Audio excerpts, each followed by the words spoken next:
नमस्कार दोस्तों, जैसा कि आप जान ही रहे हैं कि पिछले दिनों से फ्रैक्शन का वीडियो लगातार बन रहा है। तो आज भी फ्रैक्शन का ही वीडियो है।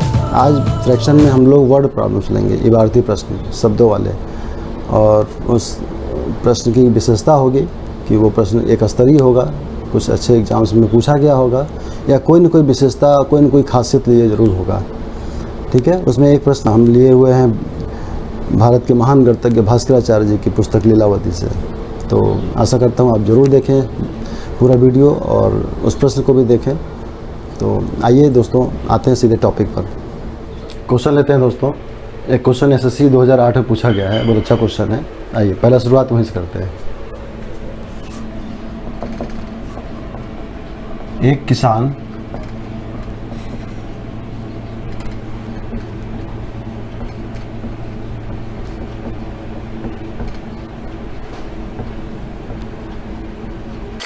दोस्तों क्वेश्चन लेते हैं। एक किसान अपने N गायों के झुंड को अपने 4 पुत्रों में इस प्रकार बांटता है कि पहले पुत्र को पूरे झुंड की आधी गाय, दूसरे पुत्र को पूरे की 1/4 गाय, तीसरे पुत्र को पूरे झुंड का 1/5 गाय तथा चौथे पुत्र को 7 गाय मिले तो N का मान ज्ञात कीजिए। क्वेश्चन दोस्तों आसान है, कठिन नहीं कहा जाएगा इस क्वेश्चन को, आसान ही है दोस्तों। यहाँ पर अगर N गाय टोटल माने हम और उनको 4 भाग में बांट दें तो पहले वाले को N/2, दूसरे वाले को N/4, चौथाई गाय, पहले वाले को आधी गाय और तीसरे वाले को 1/5 और चौथे वाले को 7 गाय मिला है। और इनको जोड़ दिया जाए दोस्तों तो ये कुल गाय के बराबर हो जाएगा, यानी इनका पूरा टोटल ये है। तो इन्हीं को जोड़ करके हम इक्वेशन बना लेते हैं, बना करके सॉल्व कर लेते हैं। इजी क्वेश्चन है और इनका एलसीएम हो जाएगा 5 चौक 20, 2 धाम 20, 10N, 5N प्लस 4N 140। इसको सॉल्व कर लें। 19N प्लस 140 बराबर हो गया N 20N। इधर जाएगा, 20 में से 19 घटेगा, आ जाएगा 140। N बराबर 140 गाय हो गया। इस क्वेश्चन को ऑप्शन से भी लगाया जा सकता है, अगर ऑप्शन दिया रहेगा तो ऑप्शन से धीरे करके ट्राई करके लगा सकते हैं। अगला क्वेश्चन है, जब एक गेंद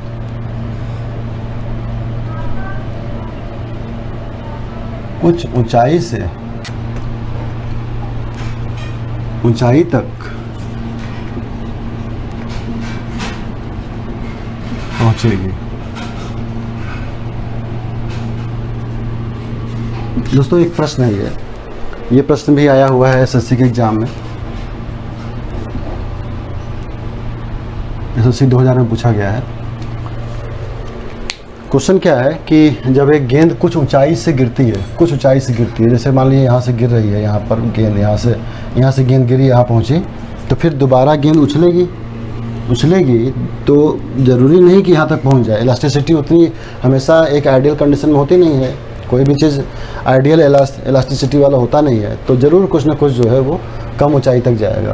तो वही कहा जा रहा है कि गेंद टकरा कर 3/4 ऊंचाई तक उछलती है। यानी अब की बार अगर ये मान लीजिए 20 मीटर है तो अब की बार जो है ये 3/4 का मतलब 20 का 3/4 15 तक जाएगी। तो हम 20 ना मान करके एक्चुअल जो हाइट दिया गया उसी को मान लेते हैं। 32, अगर 32 मीटर है तो 32 का 3/4, तो 32 का 3/4, 4 8 32, यानी 24 मीटर की हाइट तक ये दोबारा गेंद जाएगी। तो ये हो गया दोस्तों पहली उछाल। फिर 32 तक गई, 24 तक गई गेंद, और फिर 24 तक जाने के बाद फिर नीचे उतरी, और फिर नीचे उतरने के बाद हम इसको यहीं लिख दे रहे हैं 32 × 3/4, ऐसे लिख दे रहे हैं 32 × 3/4 बराबर 24, ऐसे हो गया। तो ये 24 हो गया। फिर यहीं से गेंद गिरी, तो गिरेगी तो वो सीधे लेवल में ही आएगी, धरती पर जो प्रारंभिक लेवल था वहीं तक आएगी, और फिर यहाँ से उछलना शुरू करेगी जब, तो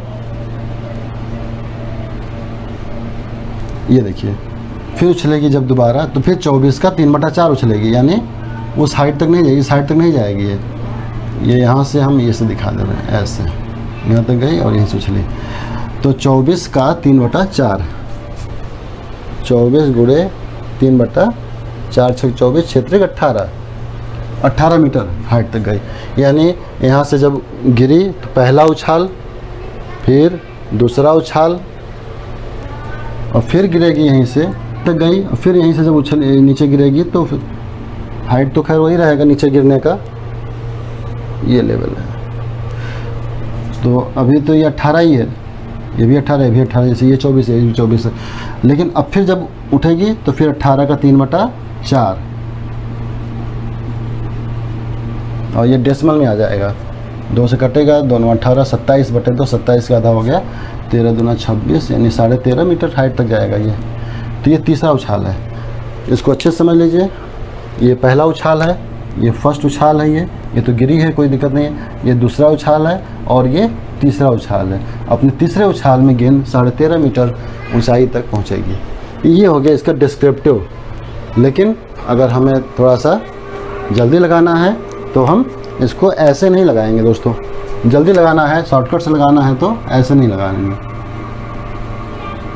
देखिए 32 था तो पहली उछाल में 3/4, दूसरा उछाल में 3/4 एक बार और, तीसरे उछाल में 3/4 एक बार और, यानी 3 उछाल में 3/4, 3/4, 3/4। इसको आप एक स्टेप बढ़ा सकते हैं। पहले उछाल में 3/4, दूसरे उछाल में फिर 3/4, और तीसरे उछाल में फिर 3/4। ये हो गया। इनको सॉल्व कर लेंगे। इसको पहले लिखिए चाहे इसको पहले लिखिए, सॉल्व हमको कोशिश करना है। तो 32 गुणे 3/4, 3/4 और 3/4। तो 4 × 16 दूना 32, 2 दूना 4, 2 दूना 4 हो गया, 3 × 3 = 27/2, 13.5 मीटर की ऊंचाई हो गई। दोस्तों ये हो गया हमारा शॉर्टकट इसका, यानी कि तीसरे उछाल में ये 13.5 मीटर की ऊंचाई तक पहुंचेगी।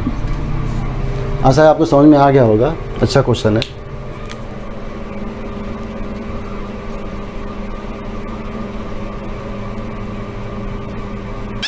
दोस्तों एक प्रश्न लेते हैं, बहुत ही यूनिक सा प्रश्न है, और इसके लेखक जो हैं, प्रश्न के रचनाकार वो भी बहुत ही यूनिक, भारत के एक बहुत ही महान मैथमेटिशियन। हमारे प्राचीन ग्रंथों में इनका उल्लेख मिलता है। प्राचीन भारत के महान मैथमेटिशियन जैसे आर्यभट्ट हैं, ब्रह्मगुप्त हैं, उसी तरह से भास्कराचार्य हैं। भास्कराचार्य द्वितीय जी ने 1150 में 36 वर्ष की अवस्था में एक ग्रंथ की रचना की। थोड़ा सा जानकारी मैं इसलिए देना चाह रहा हूँ क्योंकि हमें भी जानकारी होनी चाहिए कि हमारा भारत, हमारा देश प्राचीन काल से ही शिक्षा के मामले में, गणित के मामले में, खगोल शास्त्र के मामले में या अन्य वैज्ञानिक जो सिद्धांत हैं उनको लेकर के कितना समृद्ध रहा है। देखिए, सिद्धांत शिरोमणि भास्कराचार्य जी का एक ग्रंथ है, और सिद्धांत शिरोमणि के 4 भाग हैं: लीलावती, बीजगणित, ग्रहगणित और गोलाध्याय। चारों भाग की अपनी अपनी विशेषता है। नाम से ये स्पष्ट हो जा रहा है कि इसमें क्या क्या दिया गया होगा। सिद्धांत शिरोमणि का जो एक भाग है लीलावती, लीलावती नामक भाग में इस प्रकार का एक प्रश्न था। प्रश्न मैं अभी आपको डिस्क्राइब कर रहा हूँ। लीलावती जी के बारे में जानकारी मैं दे दूँ कि लीलावती भास्कराचार्य जी की पुत्री थी। कुछ जगहों पर लीलावती जी को इनकी पत्नी भी बताया गया है, तो बिल्कुल स्पष्ट नहीं है। आप खुद ही देखेंगे, विकिपीडिया पे जाएंगे तो खुद ही देखेंगे तो जानकारी मिलेगा कि कहीं पर लीलावती को पुत्री और कहीं पर लीलावती को पत्नी बोला गया है। ज़्यादातर स्थानों पर लीलावती को पुत्री ही माना गया है, पत्नी बहुत कम स्थानों में माना गया है। खैर, इतना प्राचीन बात है कि उसको खोज पाना भी बड़ा मुश्किल। यहाँ पर एक बात और बताना चाहता हूँ कि भारत सरकार ने इनको सम्मान देने के लिए 7 जून 1979 को भास्कर 1 और 20 नवंबर 1981 को भास्कर 2 नामक 2 उपग्रह छोड़े थे, जो इनके सम्मान में था। भास्कर 1, भास्कर 2 दोनों ही इनके सम्मान में था। चलिए दोस्तों, ये तो हो गई संक्षिप्त जानकारी इनके बारे में, और आते हैं क्वेश्चन पर। चूँकि भिन्न का टॉपिक चल रहा है और भिन्न के टॉपिक से संबंधित ये प्रश्न मुझे मिल गया नेट पर, तो मैंने सोचा कि इसके बारे में भी आप लोगों को जानकारी दे दिया जाए। क्वेश्चन थोड़ा सा श्रृंगार रस से युक्त है, लेकिन उससे हमें क्या लेना देना है। कहते हैं कि जो न्यूटन ने गुरुत्वाकर्षण की खोज की है, उस खोज से संबंधित खोज इन्होंने पहले ही कर दिया था अपने ही जीवन काल में। चलिए आते हैं क्वेश्चन पे आते हैं। क्वेश्चन ये है, प्यार करते समय एक हार टूट गया, उसमें से कुछ मोती गिर गए। छठवां भाग फर्श पर, पांचवां भाग बिस्तर पर। महिला ने 1/3 को बचा लिया, 1/3 भाग। 10वां भाग प्रेमी के हाथ में आया। अगर धागे में कुल 6 मोती रह गए तो कुल कितने मोती थे? क्वेश्चन है। तो मान लीजिए, जैसे अभी हम लोगों ने वो गाय वाला क्वेश्चन देखा था, n गाय, ऐसे ही मान लेते हैं कि अगर मान लीजिए कि x मोती रहे होंगे, तो देखिए, तो छठवां भाग फर्श पर, x का छठा हिस्सा, x/6, ये कहाँ हो गया? फर्श पर। पांचवा भाग बिस्तर पर, x/5 बिस्तर पर। फिर 1/3 को बचा लिया, यानी महिला के हाथ में 1/3, x/3 बचा लिया। 10वां भाग प्रेमी के हाथ में, x/10। और धागे में, अगर धागे में 6 मोती रह गए हैं, 6 मोती, यहाँ पर भी देखिए, जैसे उसमें बाद में था ना 7 गाय बच गई, वैसे यहाँ पर भी, तो इनको मिला दिया जाए तो x के बराबर हो जाएगा। अब देखिए, जो क्वेश्चन आज के समय में एसएससी के एग्ज़ाम में पूछा गया है, वैसा ही क्वेश्चन सन 1100 में बन चुका था, यानी प्रासंगिकता कहीं से भी कम नहीं हुई है। तो छठवां भाग फर्श पर, यह फर्श का है, x/5 बिस्तर, x/3 बचाया गया महिला के हाथ में।